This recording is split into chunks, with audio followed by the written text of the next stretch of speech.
Hello, my name is EruptionFang, and welcome back to How 11 Little Roosters Should Be Solved. Last week we predicted that the French Association of Professionals was to eliminate the AME, and it's with a bittersweet tone that I tell you that that prediction came true. Now let's see if we can figure out who's next. During the beginning of the episode, when Marquise is looking down the scope of his sniper, he pans throughout everyone looking for his target. But throughout his search, you find the combination 2EJPRS2, giving you Haywood file number 6. It reads, quote, "Glad to see you're still on the case. I was able to uncover a large part of the mole's plans over the last week. In a bid to weaken the more tight-knit alliances of the Corps, the mole's next plan is to pit two countries against each other who share a land border. I've yet to uncover which batch of countries this refers to, or which will be the hunter or the prey." End quote.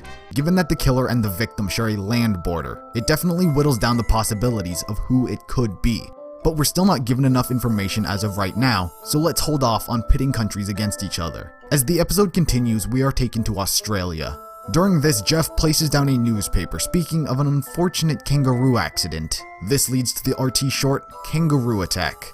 After Josh is stabbed by the kangaroo, Blaine takes his ID card, but on that card on the top left is your next clue. After inserted, you are taken to Haywood file number 7. It reads, quote, "You've completed your first satellite assignment. Well done. I'll be hiding additional clues in outside videos, but we'll always leave a trail for when and where to go inside the episode itself, as you've already discovered. Now, I've been keeping a special eye on Australia after intercepting a dossier which pinned the next target as having a red, white, and blue flag. But my surveillance thus far has proven inconclusive. Here's hoping that your spying is going better." End quote. In file number 6, we were told that countries that share a border will be pitted against each other. That, coupled with the red, white, and blue flag, leaves France and Germany, or Marquis and the Sex von Shackle boys, France and Italy, or Marquis and Bernardo Bernadici, and US and Canada, or the CIA and the Canadian Assassin League. But as of right now, we don't know which pairing it is, or who is the assassin, or who is the victim. Our next clue comes to us when Marquis places down the assassination order for the mermaids. There is a QR code right above the file. When scanned, you are taken to Haywood file number 8. It reads, quote, "Last week I was unable to stop a permanent member of NATO from taking out Mexico. That's how you say, my bad. Luckily, I won't be having the same issue this week. Not that I can stop the murder. I just mean it won't be one of the big 5 again. Sorry, I was never good at being reassuring. Probably why everyone thought that I was the killer last time." End quote. Now, if you're an overly smart individual, you might have noticed that NATO doesn't have anything to do with the big 5. That is the United Nations. Yes, well, that was a typo in the clue.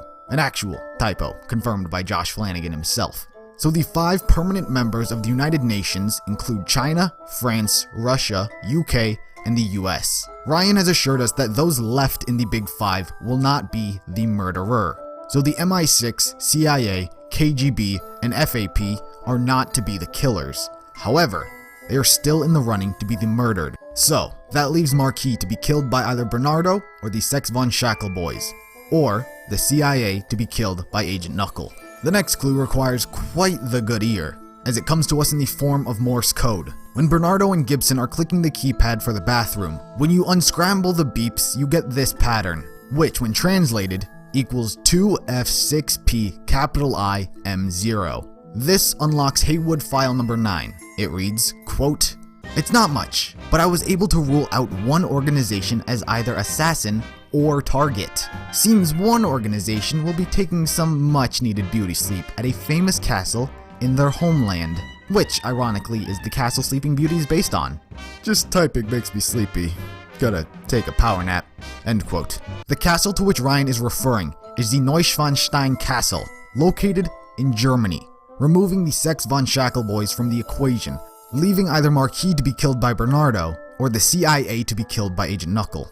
Now, the final clue for the episode was only able to be solved on the YouTube release of the video. Agent Knuckle makes it very clear that you should keep an eye out for visible annotations. Well, in the following scene with the MI6 and the AME, for a brief moment, around 4 minutes and 37 seconds in, an annotation will pop up for a quick second, taking you to Haywood file number 10.